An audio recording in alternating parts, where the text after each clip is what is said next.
So today we will enter very important topic in deep learning about image classification.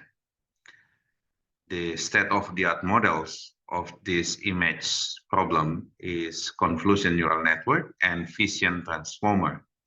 But today we will cover more basic about convolutional neural network. Okay. So it starts from Jan LeCun, 1995. You can see in YouTube Jan LeCun PhD presentation. He is now Meta CTO, Chief Scientist in Meta. But when he took PhD, this is what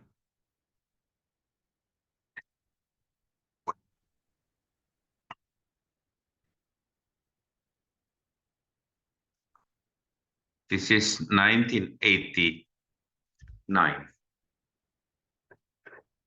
So image itself is a collection of pixels. If this is black and white, so is a pixel.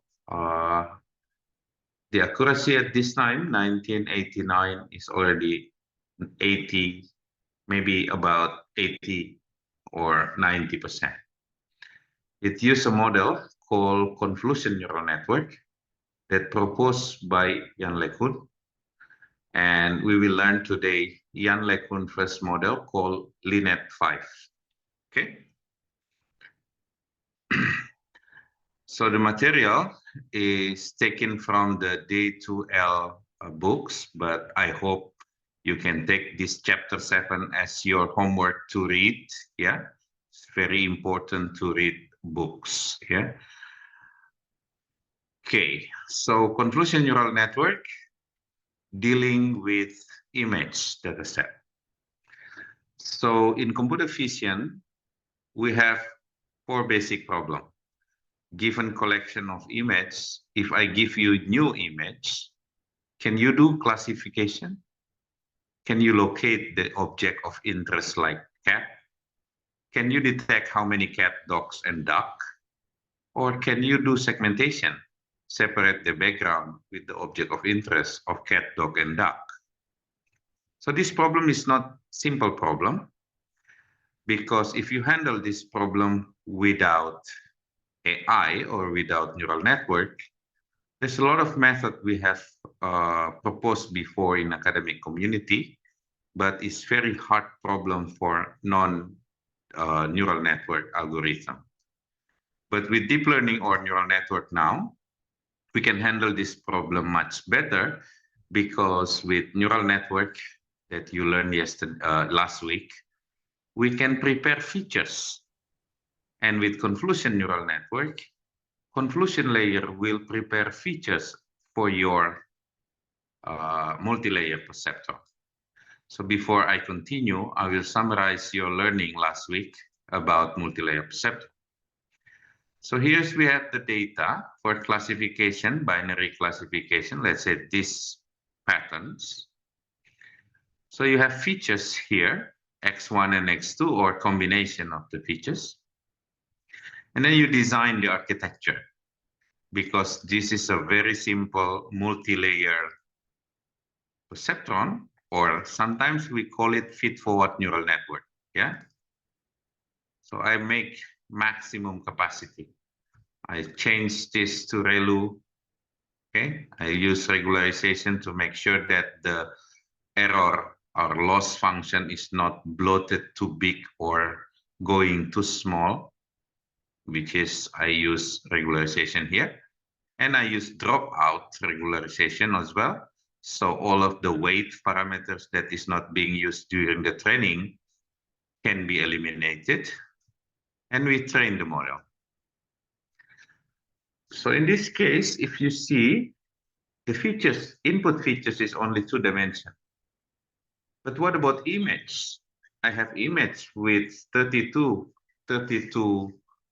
multiplied by 32 pixels, for example, let's say MNIST, yeah? How can I input MNIST into this? So the very naive approach is just input the pixel, okay? Very nice approach. I will give you this animation so you can learn. So let's see. I will put this first demo. I use MNIST as a data set. So because I input pixel, this is 28 to 28. So this is a very large factor. Yeah, 28 multiplied by 28. This is the pixel. So if I say this one, it will give prediction 2. Second guess 6. What about if I give this one? Okay. 3. But what about this one? 2. You start to get wrong. Yeah. You can easily implement this model using ChatGPT. Use public MNIST dataset. Okay. Write PyTorch code to implement multi-layer perceptron for classification, for MNIST classification with single hidden layer. Okay, it will give you the code.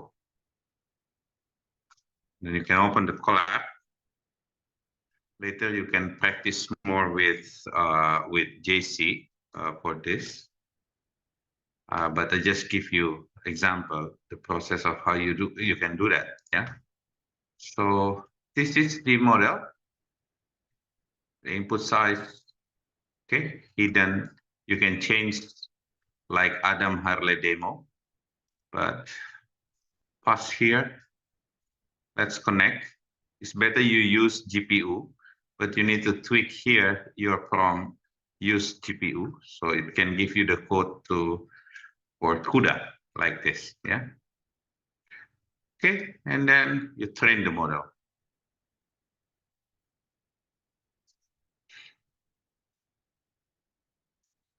You can ask the code to give accuracy of test image. This is the loss. Okay, let it train. I will continue our lecture. So this is a very naive approach, but at least you can reach at least 80% or 90% accuracy, like what Jan LeCun did in 1989. Okay, but of course it's not good. Why? Just like this one, all of the pixel, you make the input features very long factor, 28 multiplied by 28, 784, okay, long of the pixel, okay, and then you ask the model to train. Of course, it will try to find the convergence, but the accuracy is not good, okay. This problem happened long time back until Jan LeCun proposed new method. So before we go to Jan LeCun proposal in his paper, so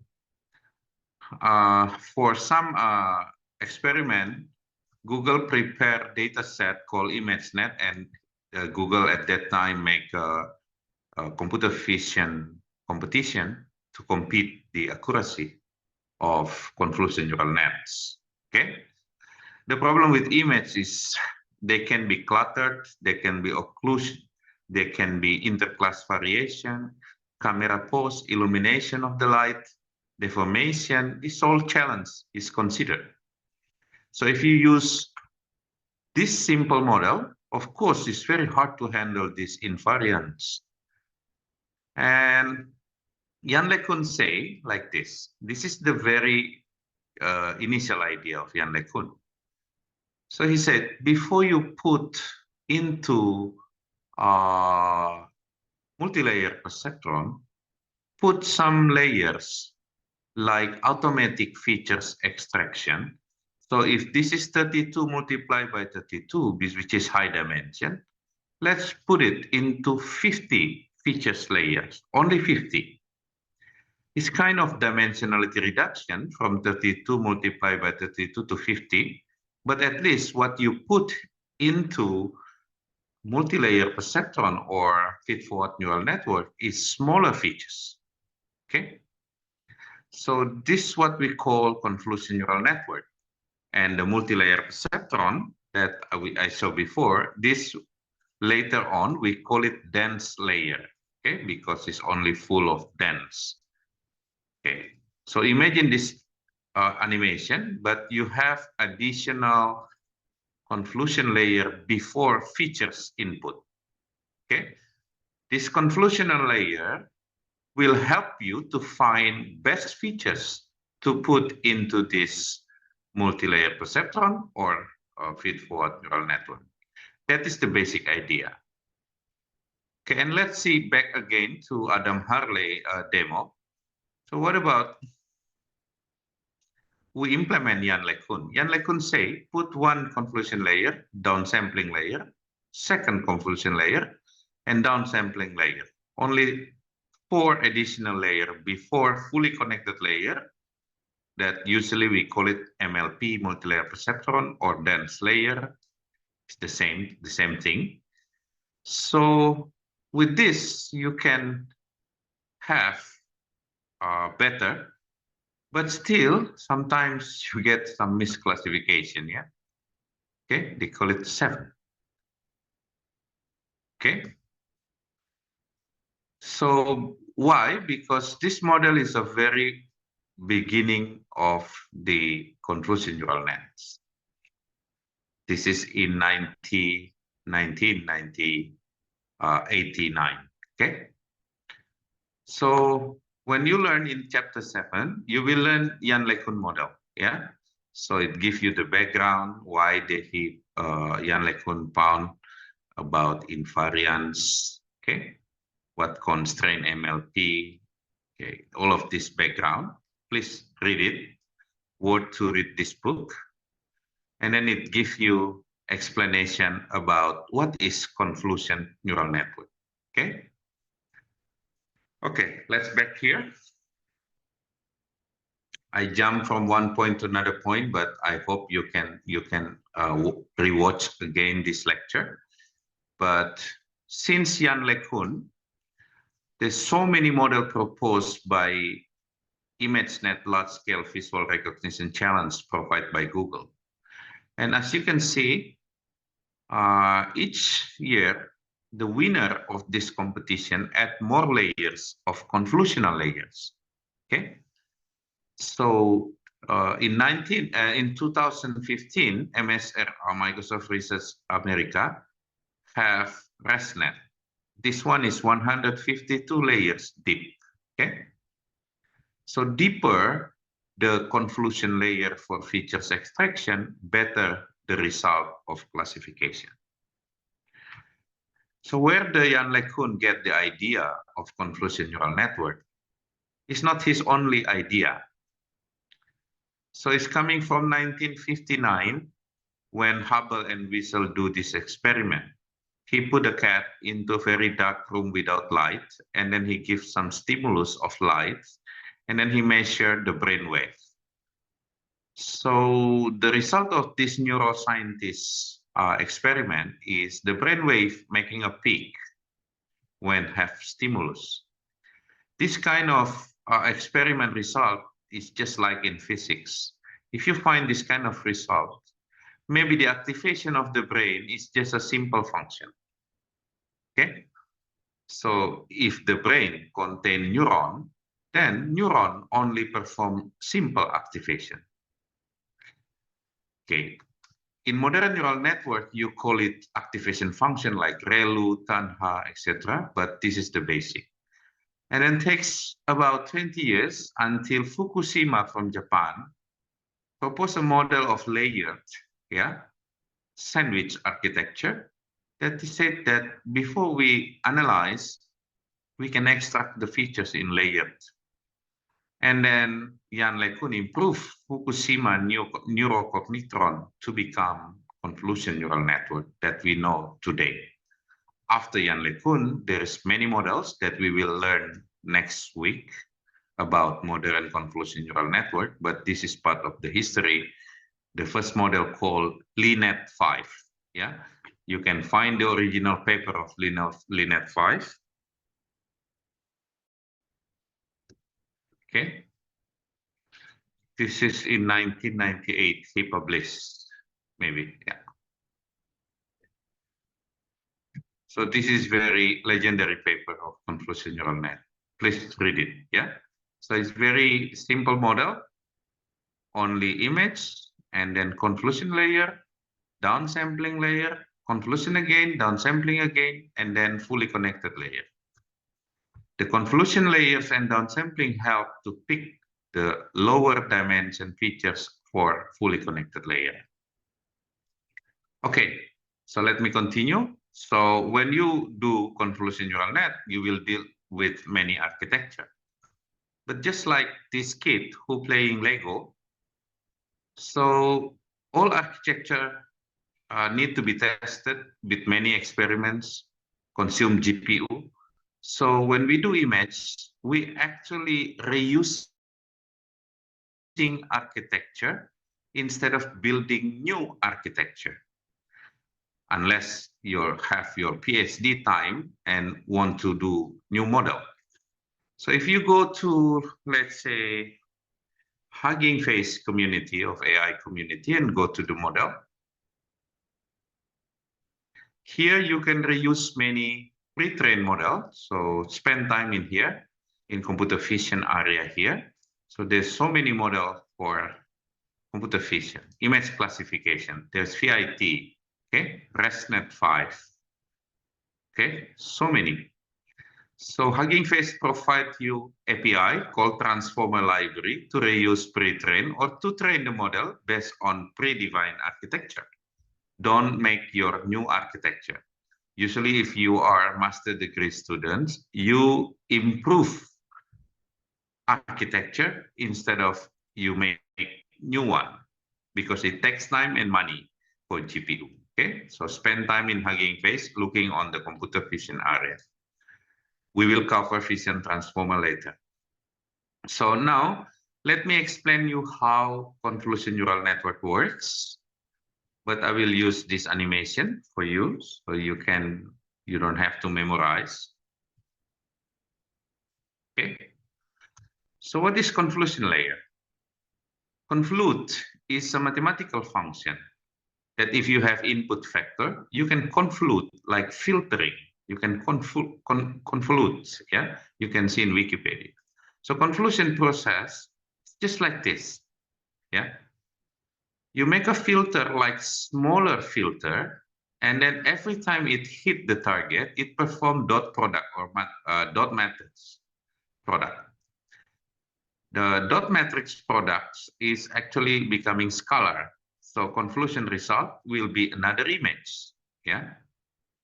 And activation, after that, it go to activation. Activation is another process where you scan the image and perform the activation function like ReLU.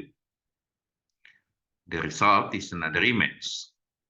And then go again to another convolution layer with filter.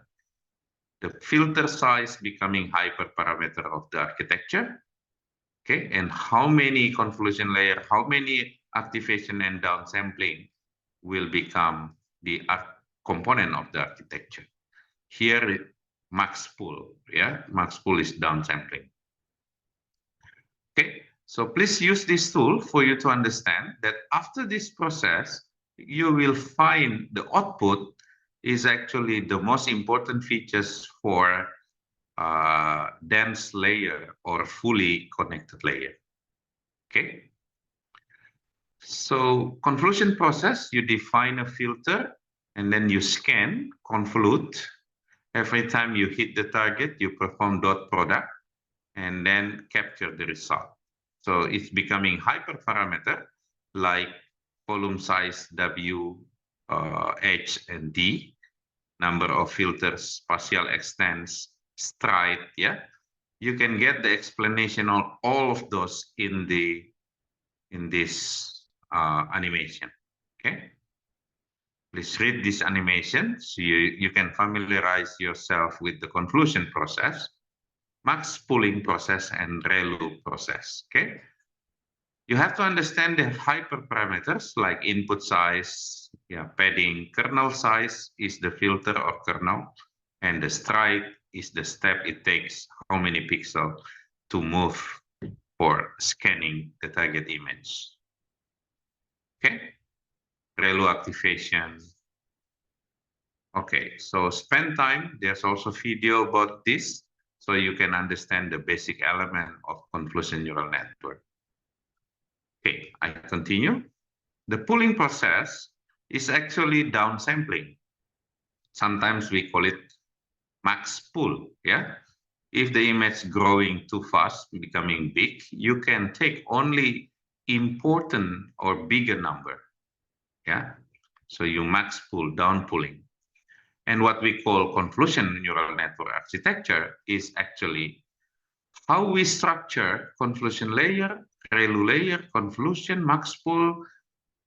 All of this, we call it architecture, and we give name to the architecture. The first architecture, what you see here, is LINET 5, okay? So I will use the same here, same prompt, use public MNIST dataset driver to implement LINET 5.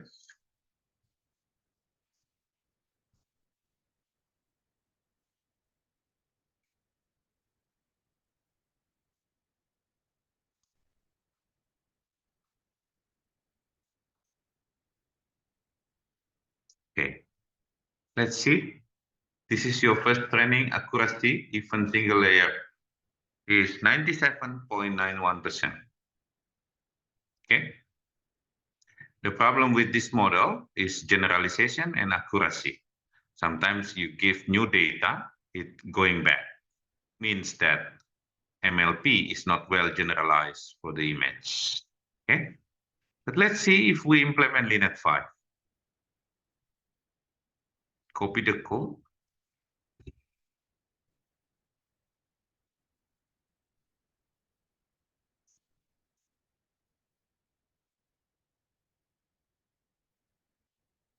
Okay, it will take time until it reaches some epoch, yeah?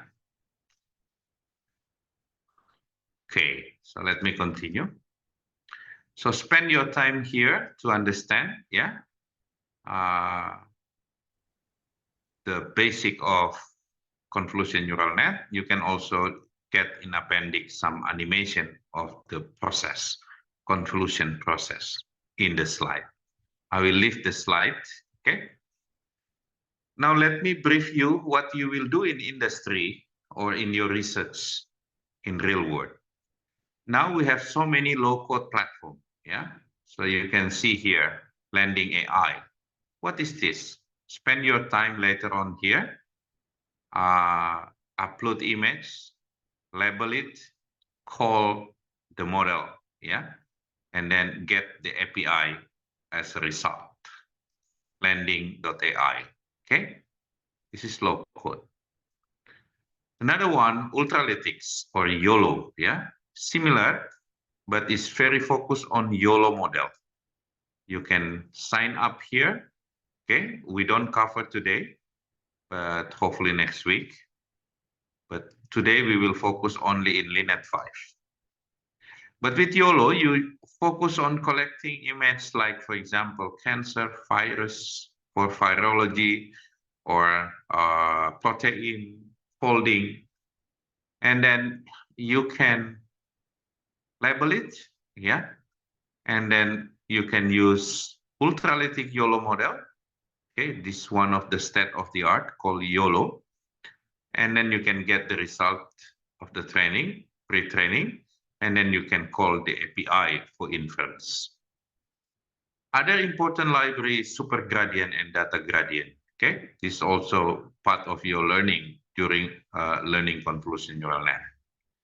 Okay, so in summary, in industry, we use more advanced tools like Ultralytics, Landing.ai, and super gradients.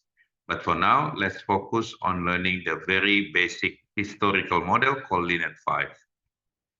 In the book, you can have the source code, but you can easily prompt to ChatGPT to get this source code. Yeah, but for sake of reading, I think it's good practice. You always read good book Yeah. Lastly, I give you new book is coming from Professor Bishop. So Professor Bishop, I learned from him. He was in Microsoft. I think now he's still in Microsoft as a chief scientist. So he released new books on deep learning. I think it's a very worth reading book. Okay. Deep learning, foundation and concept. You can also read about convolutional neural network in this chapter. Okay. It's very good mathematic background. Yeah. Wait. Oh, chapter 10, convolutional neural network. Okay.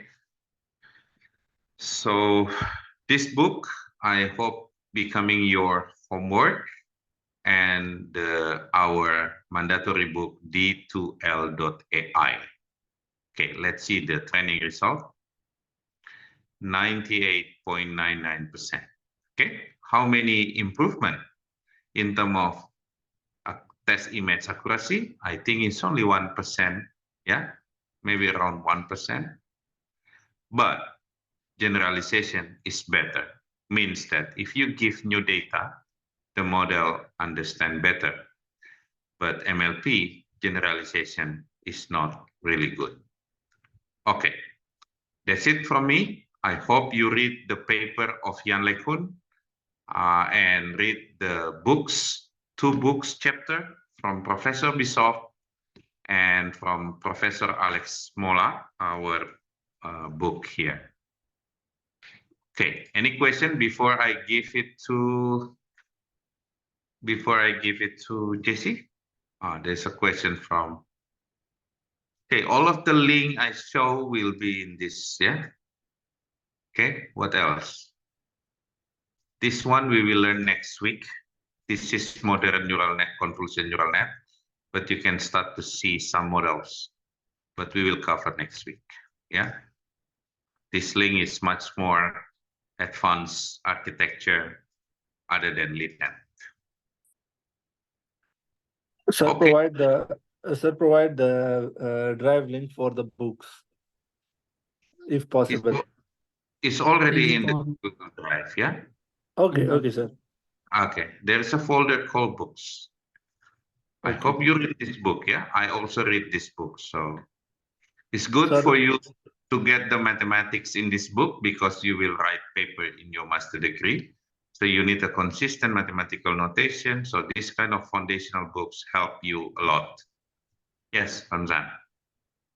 sir, we have to read the whole book or just the chapter number 10?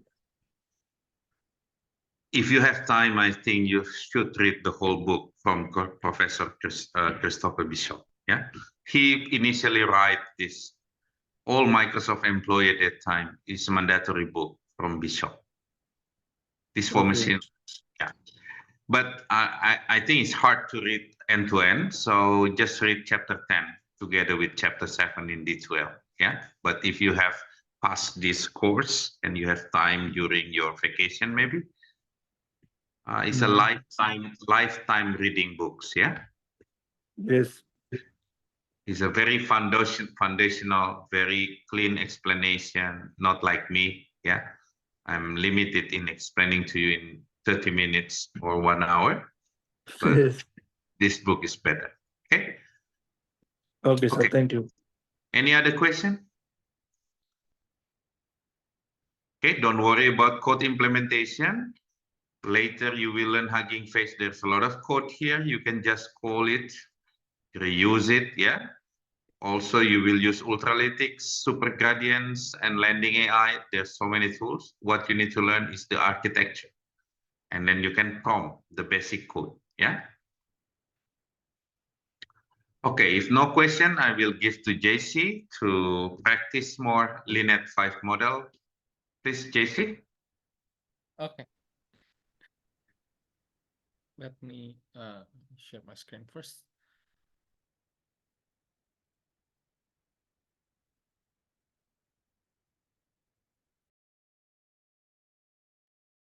All right. Good afternoon, everyone. Welcome to the practical session of this course. Today we will try to implement Linux with the help of ChatGPT and Google Colab. Let me hide this first. We will try to implement Linux with the dataset of MNIST. If you don't know, MNIST is the dataset of uh, handwriting pictures that you can train on. Let's add ChatGPT to show a few examples of MNIST. Write the code. Let's add ChatGPT to write a code to show MNIST a couple of MNIST. Yeah, that's set a Google Colab. Let's see. This is the dataset we are going to be using.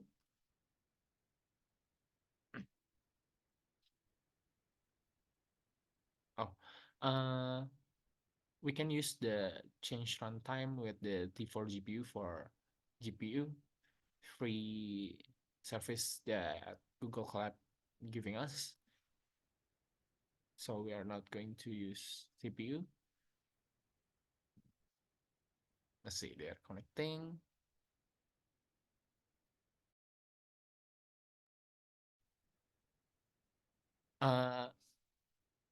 Is my voice okay? Test. It's okay. Okay. Yeah. Okay. Let's see. Let's run the code again to see the our dataset we are working with. They're downloading from. Nah, this is a few example of MNIST dataset. This is the with the correct label.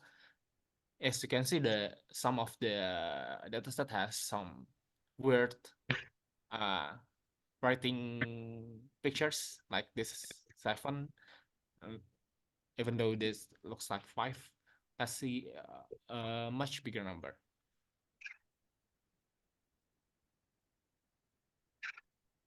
Right.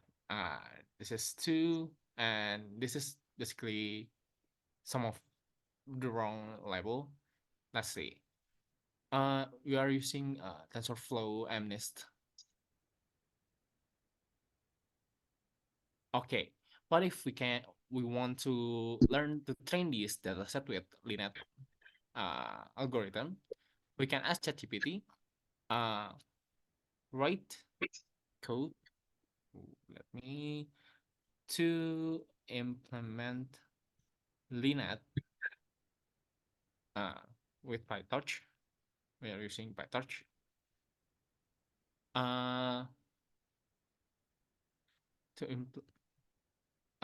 To implement Linet with PyTorch, to train MNIST with the hyperparameters and see the accuracy. Let's see how ChatGPT implement our Linux. Here they are using an module from Torch. This is the model and the 4 functions with these hyperparameters with batches of 64, link rate 0.001, and epochs of 10. Let's see.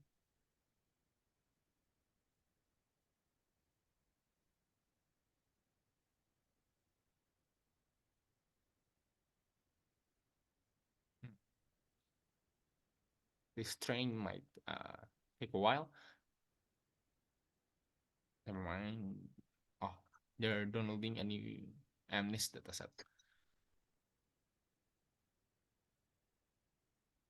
from Torch Vision. Okay, while we wait, we can ask ChatGPT to show the what is the really implementation of Linet.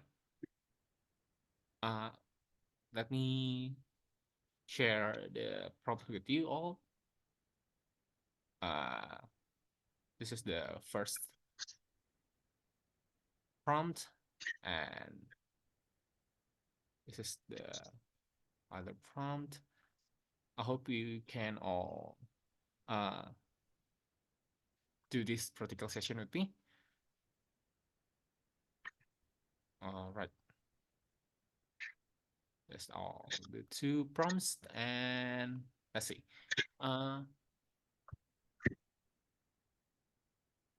Here, and we are in the third epoch, and the accuracy is slowly rising. Let's see. Explain what is LeanNet.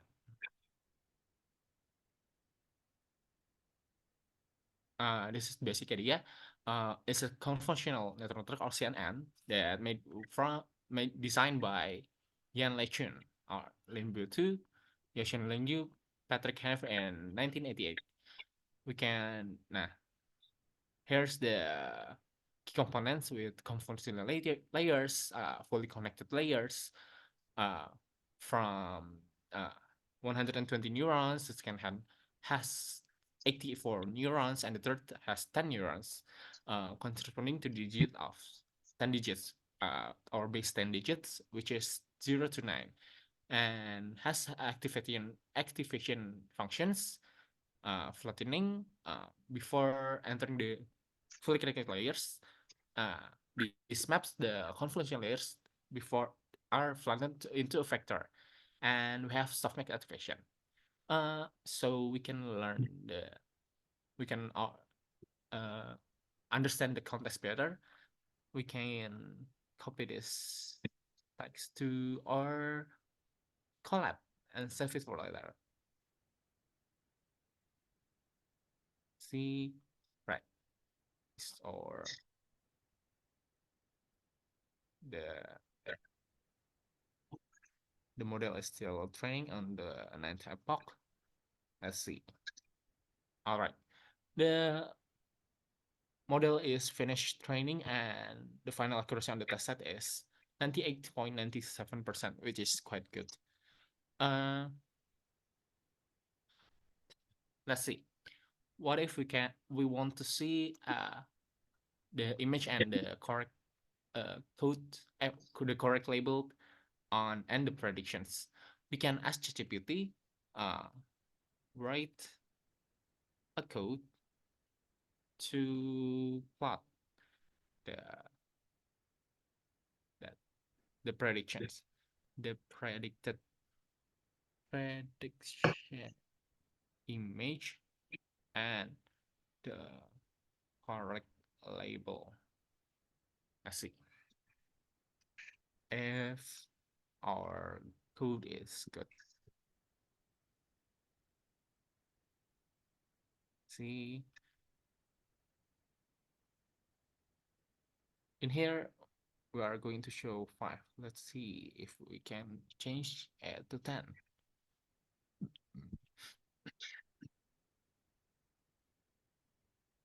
Ah, this is quiet.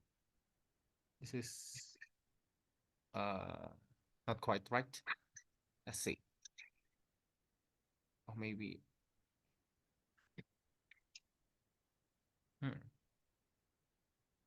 let's see if we can regenerate the response to the correct one.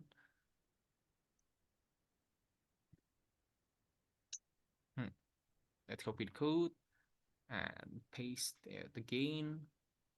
We have defined the linear model.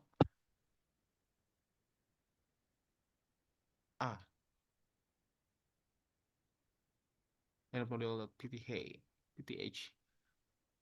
Is it saved? No. We have the model called model. Let's see if we don't need to this code. Let's see.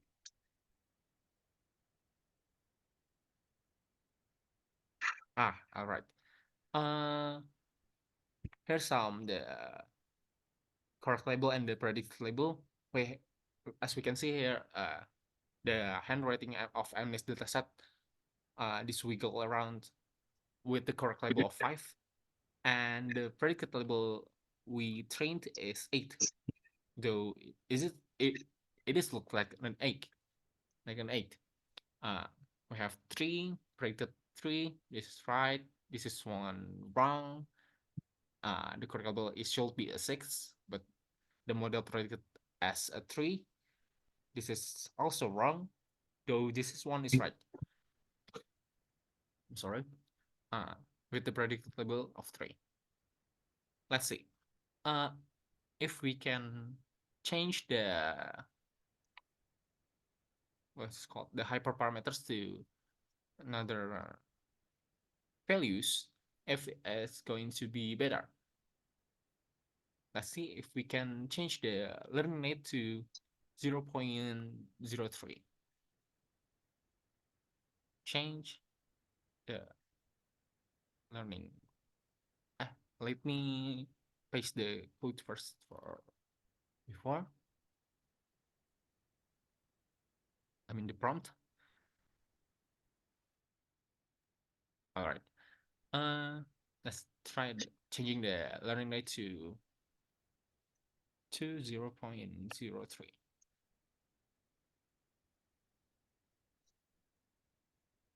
All right. They give us the code, a new code. Let's see if it's going to be better than previous hyperparameters. See,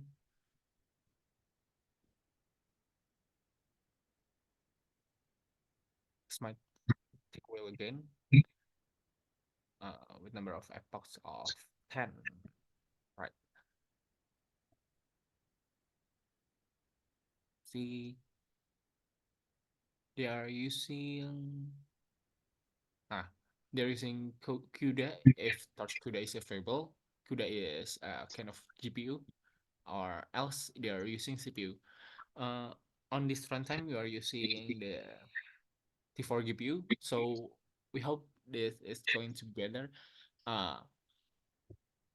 But if you have much better machines or GPU, you can also use your uh, own machine to train your model.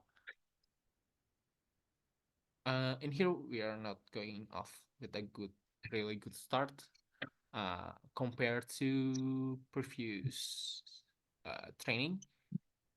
This one started with 97% and this one started with 89%. Maybe in the end, after this fully trained, it's going to be better.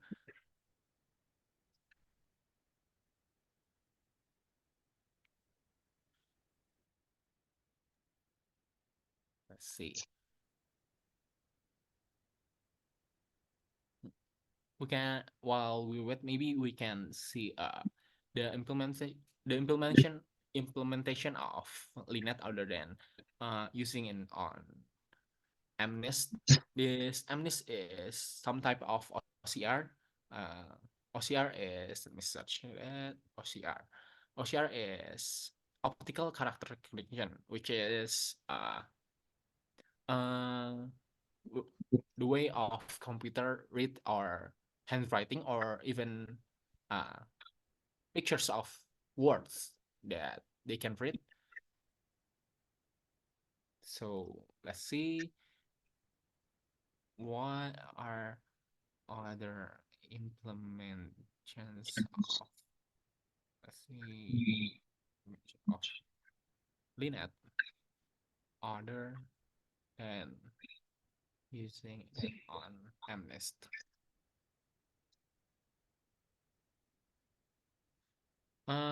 They give us some example like cipher 10 and cipher 100. This is if MNIST uses handwriting black and white handwriting to see handwriting on numbers between 0 to 9.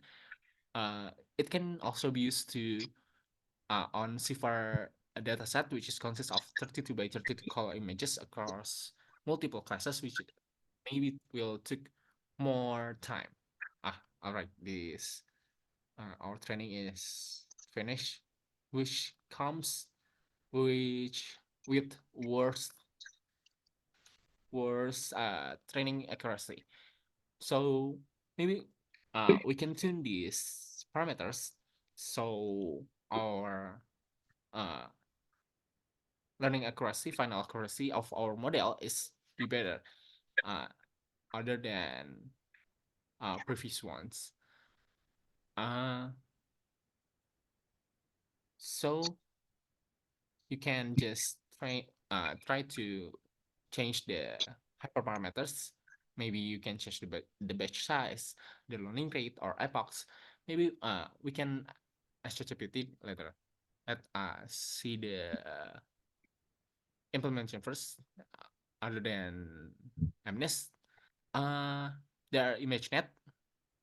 Uh, ImageNet is nah, they are using usually for other models like AlexNet, VGG, GoogleNet. We are going to learn this tomorrow, maybe, but not this week. And traffic signal recognitions, handwriting character recognition, beyond MNIST, because MNIST is only numbers between 0 and 9. Terus, and there are medical image analysis, document recognition, facial expression. There are many implementations you can use LINAT for machine learning. All right. Uh, okay. All right. We can we want to see what this hyperparameter means for this LINAT. We can ask GPT, so we don't need to remember it. What is the meaning of these hyperparameters? Let's remove this code. Let's comment. All right. First is batch size. Batch size refers to the number of training samples utilized in one iteration. In deep learning, models are typically trained using stochastic gradient descent, or SGD. Stochastic is the chaotic random of data. The training dataset is divided into smaller batches, and the model parameters are updated after processing each batch. A larger batch size can lead faster training times because the model parameters are updated less frequently. However, it may also require more memory. Smaller batch size, on the other hand, can provide a regulation effect and often lead to better generalization. So, it's better to tune these batch size parameters between your machine's capability with memory and uh, what is it?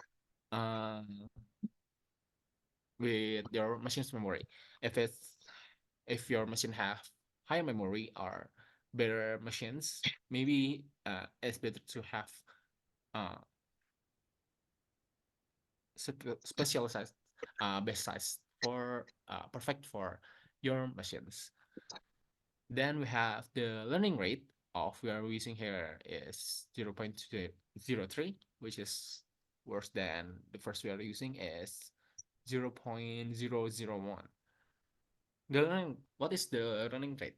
The learning rate is a hyperparameter that controls the step size during the optimization process. It determines the size of steps the optimizer takes to adjust the model parameters. Here, a large learning rate allows the model to learn faster, but may cause overshooting, missing the optimal point. So, bigger learning rate doesn't mean it's always better. It may cause the overshooting. So we have what we have to do as the trainer or the programmer is to find the optimal point of learning rate that it may not overshoot, but also stable, because a smaller learning rate makes the training process more stable, but may take longer to coverage. So better to find the optimal point of learning rate, so it doesn't take too long, but doesn't overshoot. Lastly, we have epochs. An epoch is one of complete pass through the entire training dataset. So in here we have the training loop, which is the number of epochs. In here we train the model a couple times. In here we specialize, we state to do 10 loops, which is the number of epochs. So we have the model train a complete loop to with the amount of 10. As like stated here, an epoch is one complete pass through the entire training dataset. During each epoch, the model sees each training sample once. So it trains with the number of uh, datasets and sees the numbers once. Too few epochs may result in underfitting, where the model hasn't learned the patterns in the data. Too many epochs may lead to overfitting, where the model learns to train data too well and performs poorly on new data or new unseen data. So if we have too little epochs, it may not train the data well. But if we have too many epochs, it may uh, remember the data, remember our training data, but not as well as good as it will do on new data or generalization. So it's also better to tune this parameter so it have the uh, not to underfit or overfit. And the number of epochs is often determined to experimentation. This one is correct. So we have just to experiment with these variables and see which is the best for our model. Because this parameter is quite crucial for our model accuracy and effective PT. Maybe if we want to try see the plot of this model which is worse, we can copy this code, or maybe let me paste the previous prompts so you can maybe see it with me. Let me see. Engineering rate. The implementations of LINET other than MNIST. Explanation of the hyperparameters. And let's see if we can see the plot of the new model we are using. Sorry.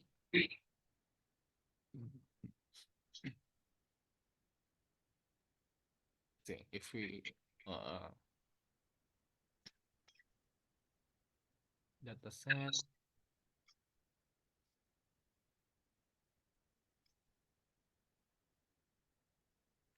We are using there are some error. Maybe we can prompt it again.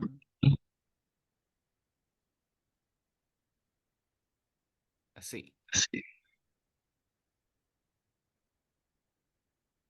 Okay, it's using the new model.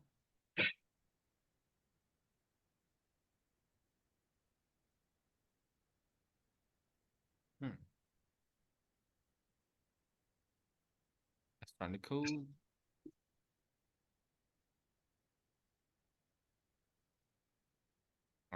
there's some error. You can, if you come out to an error like this, we can just ask GPT to fix this. You can ask GPT to fix this code, but giving out the error is fine. Let's see if if it works.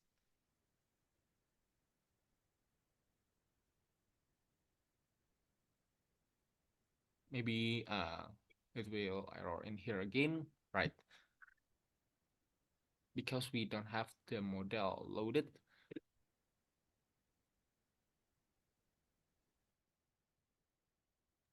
In here, we have our model is called model. Let's see if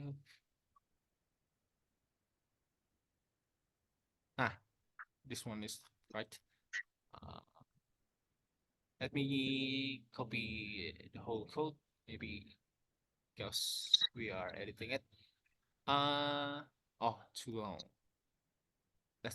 Let me just copy the prompt again.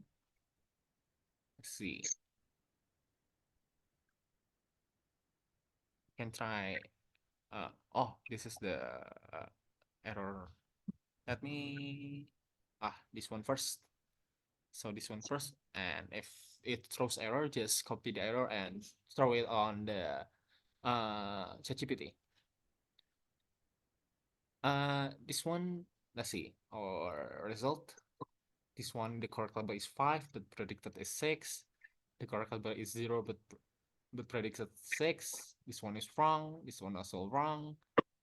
Basically, it has more wrong than right, even though it has around the 2/3 of the test set is right.